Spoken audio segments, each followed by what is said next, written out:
understanding the map positioning in Dota 2 is basically like you are sitting in the school, you're learning a new language, and you have done it, and you still feel like you don't understand a single word.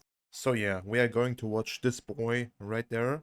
It's gonna be your best friend and your worst enemy. But I'm gonna try to give you some examples and tips how you can improve on that, being a step above your enemies. First of all, Dota has way too many heroes, so I would definitely recommend you playing heroes that will improve your map awareness and map understanding of the game. For example, these 6 heroes are actually pretty good to do that, and the reasons behind there is basically Invoker has a Sunstrike, Night Stalker has Night Vision, Slark has the same, Nature's Prophet has a global ulti plus a teleport on the entire map. Zeus has a global ulti as well. Enigma can outpush side lanes and you can still be on the other side of the map. There are way more heroes than that, but playing these kind of heroes will actually improve your gameplay and movements on the map a lot. The first example is a rule for the entire game. Whenever you guys have like 2 or 3 seconds of like brief time where you don't need to do anything, watch the other lanes and watch the map where the enemies are and what your teammates are doing. In this example right there, you're gonna see I don't have anything to do because the wave is in my tower and I'm just watching the top lane. And right before that, I was checking mid lane. I'm keep watching in top because I know my Beastmaster is in a safe area, he can't die, and I can do whatever I want if I want to. The next example is I'm TPing top lane, I wanna try to kill somebody, but it's not gonna work out. And I want you guys to think about more than just kills. Whenever you fuck up a play or it doesn't work out, just try to do something else. Like if you watch my movement right now, I did not got a kill. Instead, I'm not chasing this guy down the tower like my Dawnbreaker. I'm going to the mid lane, taking the runes so the Lina will not get the water rune. So I'm like trying to get a better situation out of a misplay. And you should definitely do this as well. Whenever something bad happens, just try to think about your next move. Whenever you force out the enemies out of a lane, I want you to pressure them. Stop being AFK. As you can see, I'm running down middle, I see the Void jump back. My beast is gonna push the tower.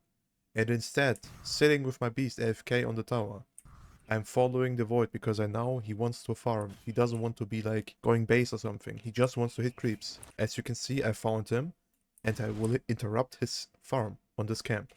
And he feels forced to go back as well. I've just achieved that by like understanding where the enemy is going and like thinking about it. Where could he go? Like there was 2 situations where he could go. Either it's this camp or it's down here. And if he was like down there, it's a better play for him. But he fucked it up. He went for this camp and I was like ready there and just being annoying to secure the tower pressure we can do if there's no enemy defending it. Quick reminder, whenever you play heroes that have a global spell or can teleport or whatever, like give your life for an experience. It is definitely worth it. Even if you like, as I said before, dying for it, you should definitely take the trade.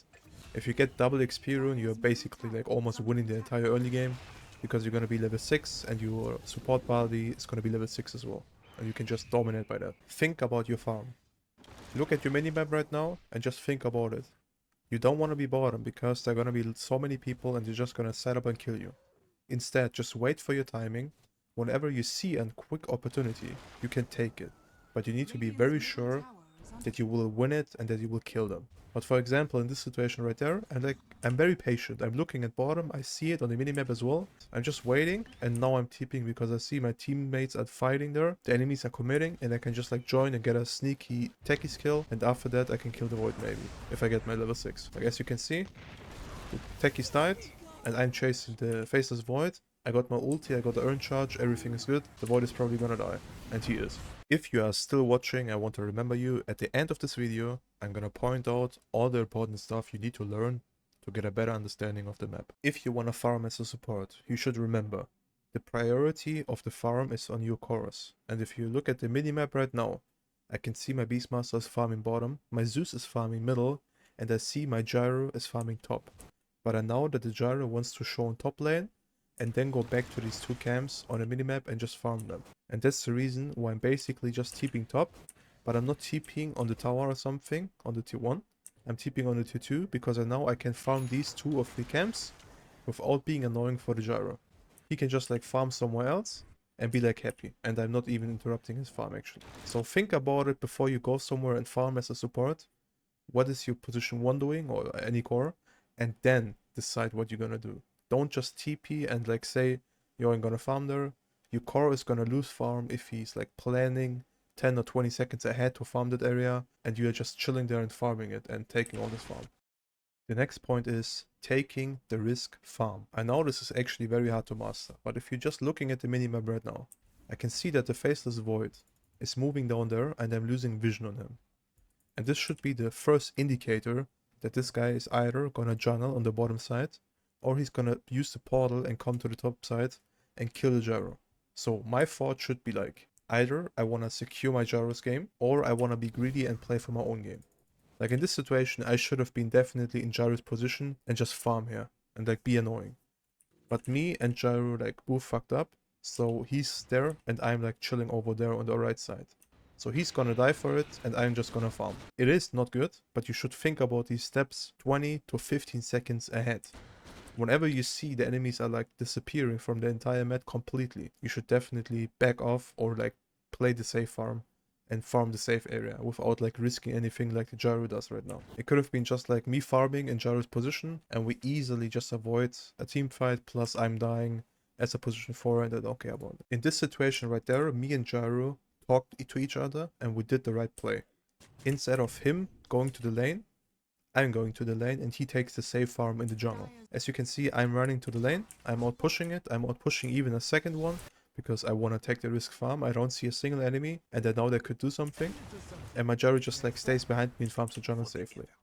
He's even going to the right side with me because he knows he's not gonna die there and he's very safe. The next step is communicate with your teammates. You might have the best map understanding on the planet, but let your teammates know that. For example, we killed the tree in bottom, I set it up the kill before.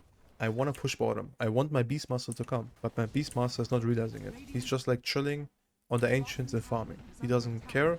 He's probably not like listening or something, but I could definitely try in this situation to tell him, yo, can you please come, take the tower with me and help me? I did not in this situation. That's the reason why he's not coming, because I'm pretty sure we could have taken the tower in like 20 seconds if he was just there. So keep in mind, try to communicate with your teammates and think ahead 10 to 15 seconds in Dota. Now we are going to talk about 3 important tips I'm gonna give you that you need to practice to get better at the map awareness and the map understanding in Dota. Number 1, play heroes that need a good map awareness and understanding of the map.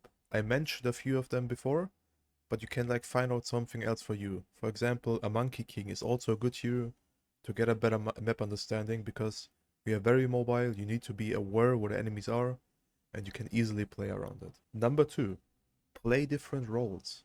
I know this sounds weird, but if you play more than one role, you will understand the positioning of the different roles as well, and overall your map understanding and your map movement will get better because you know what the enemies can do if they think the same way as you do. And the last point is, watch a lot of replays from other people and yourself. You need to understand how they are moving, how they are thinking, and you need to try and experiment with it in your own games. Map understanding or map awareness is not something you will learn in 2 weeks. You will take 10,000 of games to get a decent map understanding, trust me. But you can help yourself if you ask other people for it, or if you want to, you can even join my Discord, add me there or send me a message there, and send me, for example, some small clips with a question what you could have done better in this play, and if I find the time for it, I will definitely answer the question and look at the clip and give you like some examples what I would have done and what I think is better for this situation. So thanks for watching, guys, and peace.